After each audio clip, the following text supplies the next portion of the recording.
Сәлеметсіздер ме? Бүгін біз сіздермен халық емінде пайдаланатын өте көп емі жоқ ауруларға да ем болып жатқан емдік шөптермен таныстырғым келіп отыр. Каналымызды қолдау мақсатында лайк басып, комментарий жазып, подписация батырмасын басуды ұмытпаңыз. Жер бетінде шипалық қасиетке ие алуан түрлі өсімдіктер өседі.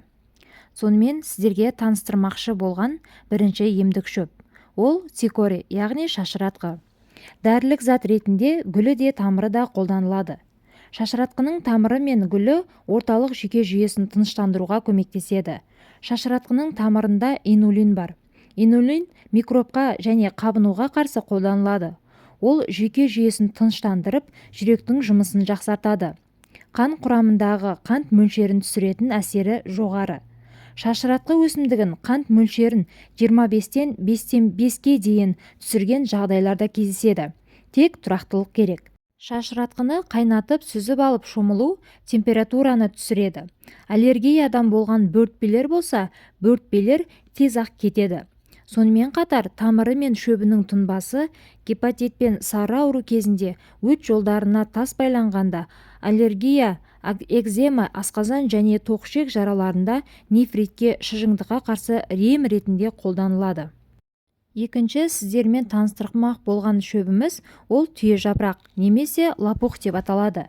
Түйе жапырақтың жапырағы мен тамырының емдік қасиеті бар. Тек ескере кететін жағдай, бірінші жылда ғана өскен түйе жапырақ тамырын қолдануға болады. Немесе екінші жылы көктем уақытында алып үлгерсеңіз де қолданысқа жарайды. Тамырын жинағанда жууға болмайды. Топырағы кепкенде щеткамен тазалап қана аласыз.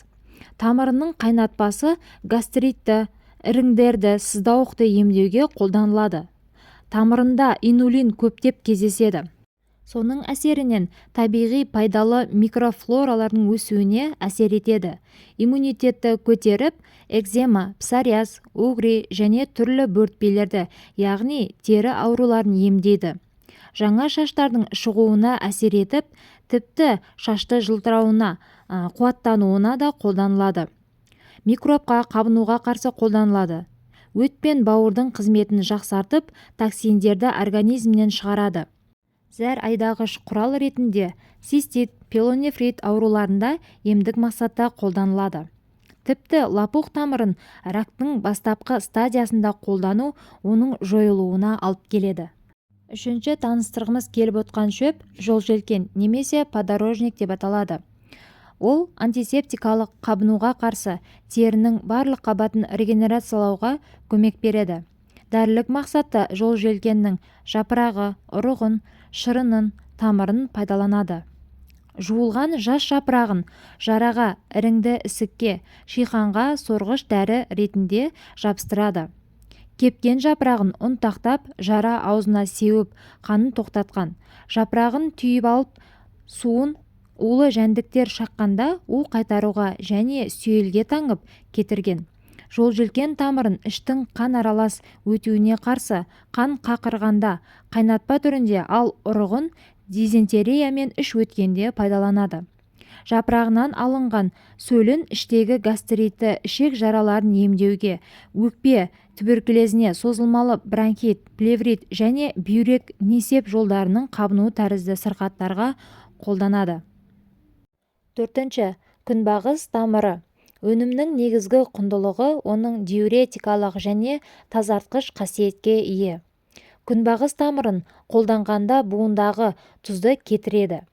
Ішкі органдардағы оксалат және урат тастарын ерітеді. Артрит пен артроз ағымын жеңілдетеді. Зәр шығару жолдарының ауруларында ауырсынуда және қабынуды жеңілдетеді. Күнбағыс тамыры қан тамыры қабырғаларындағы холестеринді жоқ етіп, жүрек ауруларының дамуынан қорғайды. Күнбағыстың тамырын пайдалы ғана заттарды емес, зиянды заттарды да бойына жинайтын болғандықтан, таза топырақта өсірілуі маңызды рөл атқарады. Күнбағыс тамырын 2 қабат немесе емізулі аналарға қолдануға және аллергияға бейім адамдарға байқап қолдану керек. Бақбақ гүлі. Бақбақ гүлін емдік мақсатта гүлі, жапырағы, тамыры да қолданылады. Бақбақ гүлін онкологиялық ауруларда, қант диабетінің алдын алуда, жүрек аурулары, бүйрек қабынуы кезінде қолдануға болады. Бауырдың қызметін жақсартып, зат алмасуды дұрыстайды. Бақбақ гүлінің тамырын асқазанның әр түрлі ауруларына өт айдайтын, қақырық түсіретін дәрі реттеуде пайдаланады. Сонымен қатар түрлі тері ауруларына және пигмент дақтарын кетіруге пайдаланылады. Тамырынан алынған шырынды 4 қасықтан аш қарынға ішкенде өт пен бүйректегі тасты түсіруге, нефрит пен неврозға, сондай-ақ циститке ұшырағанда да пайдасы көп. Тіпті шырынды бауыр циррозы мен тері сыртына шыққан бөртпелерге қарсы қолданады. Келесі сіздерге таныстыратын шөбіміз бұл зверобой. Бұл емдік шөпті көбіне таулы аймаққа жақын жерде тұратын адамдар кездестіруі мүмкін. Емдік шөп ұйқысыздықта, психоэмоционалды тұрақсыздық кезінде кешенді терапия мақсатында қолданылады. Зверобой шөбі қабынудың дамуын тоқтатуға, шырышты қабықтың ісінуін азайтуға көмектеседі. Өсімдіктің қабынуға қарсы қасиеттері гинекологияда сұранысқа ие. Өсімдіктің компоненттері тамыр қабырғаларын нығайтып, тонысын арттырып, қан ағымын жақсартуға мүмкіндік береді. Антипаразиттік құрттарға қарсы емдеуде қақырық түсіретін, қақырық сұйылтатын әсерлері де танымал. Сары гүлінен алынған май теріні жұмсартып, өкшедегі жарылғанды кетіреді. Сіздермен соңғы таныстырмақшы болған шөбіміз мелиса деп аталады. Мелиса шөбі нерв жүйесін тыныштандырады, ұйқыны қалыпқа келтіріп, стресс, депрессияда көмектеседі. Бас ауруын басады, гормоналды бұзылыстарды қалыпқа келтіріп, құрамында темір көп болғандықтан анемиямен күреседі.